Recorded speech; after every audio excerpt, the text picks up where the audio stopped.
bet. You got to take the field. Normally, I agree. What's next?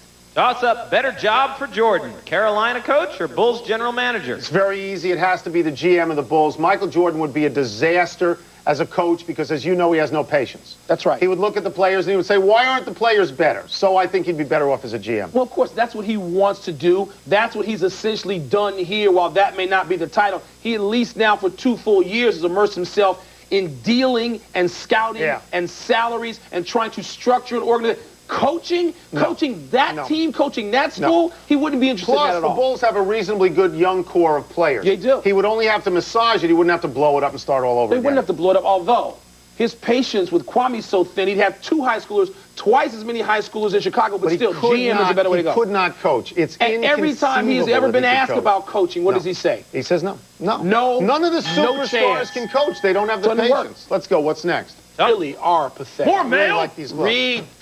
Why is MJ leaving? Why is your boy Michael Jordan leaving? He still beats guys half his age. He's still the smartest player in the game. While he doesn't always finish like he used to, the guy's got game. You've talked to him. 2 nights ago, I said, you look so good. You are getting so many rebounds. Why not just play again?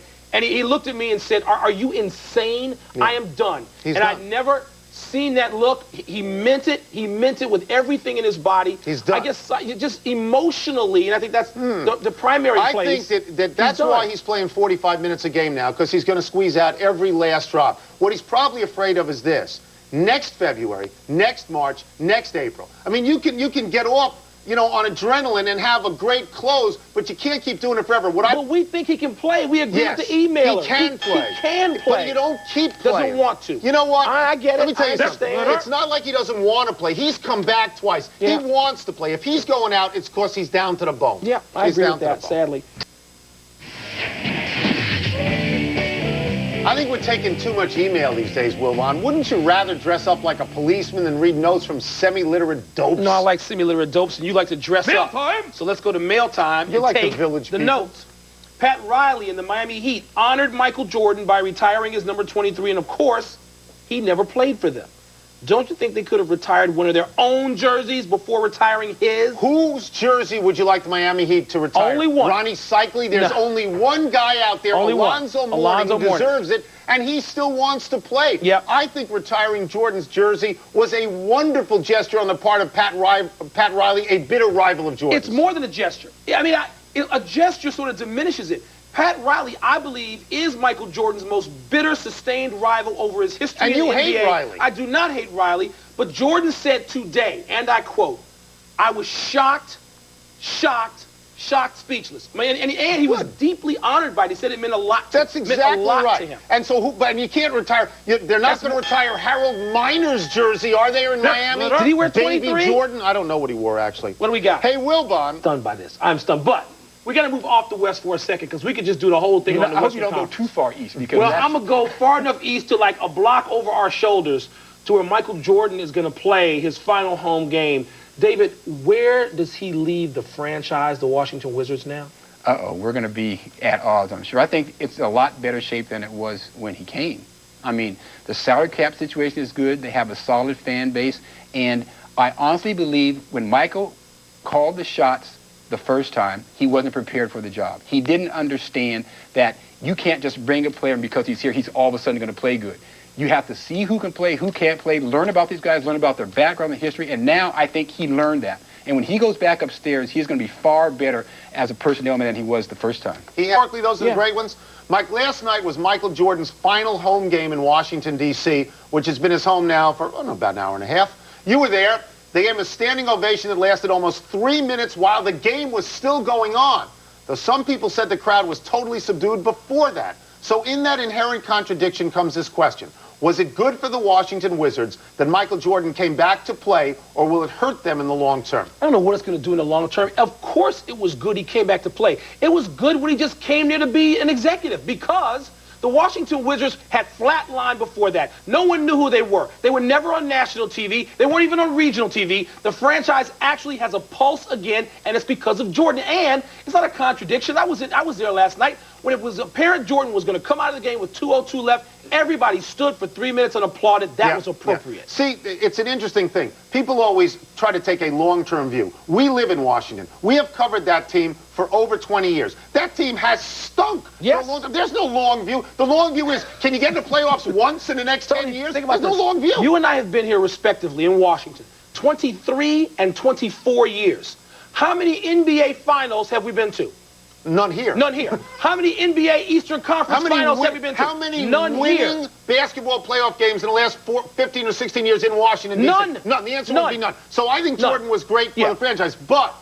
But if 2 years from now they're winning 25 games and he's the executive, he's got to be responsible for that, and he would not have been a great executive. Of course he does, but they are below the cap right now, and they have a fan base which they hadn't had much of before. You always Below talk about the cap. Yeah, but that's because you can make trades, even if no free agents want to come play for you. Deals. Fine. Yeah, How do you want to get better? You are. Huh? You are the You most gonna play? optimistic You gonna play? guy on the face Are of the you earth. going to play for the Wizards? How do you want to get them? I would, but my knee hurts. That's what I heard. My knee hurts. Your hand had a cast, too. Jackson joins us for 5 good minutes. So we'll start with Michael Jordan, who played for 3 quarters last night in Philly and then sat out most of the fourth, just taking it all in.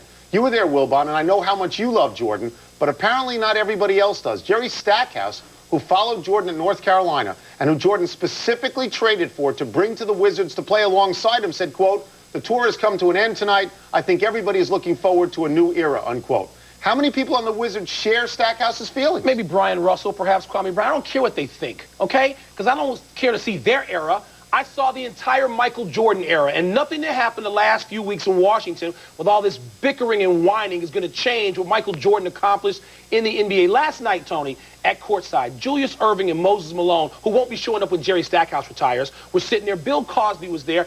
And the fans of Philadelphia, who often you would think don't rip love them anybody. all the time. You rip That's them, right. rip them, It rip them. appears they hate everyone, including their own. They stood and applauded Michael Jordan last night before, during, and into that game, and they made him come out for 3 encores to wave, and it was stunning. I want to ask you about, towards the end of the game, when he went in with about 2 minutes to go and was immediately fouled. What was that about? They wanted to see him on the foul line. They wanted to see him score. The Philadelphia team The won, Philadelphia right. fans and everyone in the arena, and I'm sorry if Stackhouse and Brian Russell weren't a part of it, they wanted to see him score. Larry Brown was motioning to Eric Snow, but Snow and Iverson didn't need that. They wanted to see it too. Selena Roberts, who you like, in Yes, the New York a lot. Times, said that Jordan was insufferable as a loser in Washington. Do you think of him as a loser? Michael Jordan's never been a loser. I've covered his whole career. He was never warm and cuddly as a teammate. So that characterization doesn't ring true to me. This did not go well this last year. But anybody who thinks that was Michael Jordan's fault, to me, I'm going to disagree with that. It was a stunning evening. Jordan called it chilling. Living in Washington, I thought it was great that he played. But you were in Philly last night. That's What right. was your magic moment last night? I got to talk to Jamana Kidd, new reporter Jamana Kidd. Yeah, see, there you so go. we'll have to tell Jason about There that you later. go. And they've got a little help here and there scoring-wise. This could be a dangerous ball club. I'm going to take you off the Lakers for a second and bring you to Michael Jordan, with whom you had so much success for so long. You've watched him now for 2 years play in an alien setting in the sense that you weren't there. Could you ever imagine a circumstance in which Jordan would call you or you'd call him and you'd actually coach him again? Well, Tony, I mean, he came in here late in the season, and I actually asked him, are you finished? You know, is this it? And he said, yeah, the Lakes have told me that this is it for me. I've given it everything I can give in this season. You know, I'm reaching for the Indocin after the second back-to-back game, and it's difficult for me to walk around the room. So he said, my body's told me that this is enough. But I really seriously considered, and when I mentioned off the cuff offering Michael a free agent contract and Scottie Pippen a free agent contract, kind of joking, but it's not such a big joke. These guys have a knowledge of how to play in a system together, and I wasn't far from saying, you know, hey, come back and play another year for the Lakers and get another championship. Well, Phil, what do you think of the way he has gone out, particularly these last few games? What I told him is that he did really an honor and a service to basketball to come back and play. He was great. I mean, his footwork, the way he gets shots. I mean, we're talking about a 40-year-old guy playing against guys, you know, 2 generations removed, basically, in a lot of instances. And he had such moxie. Watching him play the game was an ease. I mean, you know, he could do things that were terrific on the floor. Yeah, he wasn't what we saw 5 years ago. He wasn't what we saw 15 years ago. But this is the 3rd vintage of Michael Jordan. It was fine wine, and it was great to watch him play. Thank you, Phil. Thanks, Phil Jackson, boys and girls. We're taking a break, but when we come back... Get rich like Tony, if I could ever do that. Let's talk about basketball for a second, Charles. We all watched Michael Jordan finish up his career at Philadelphia the other night. What do you think of the 2 years back?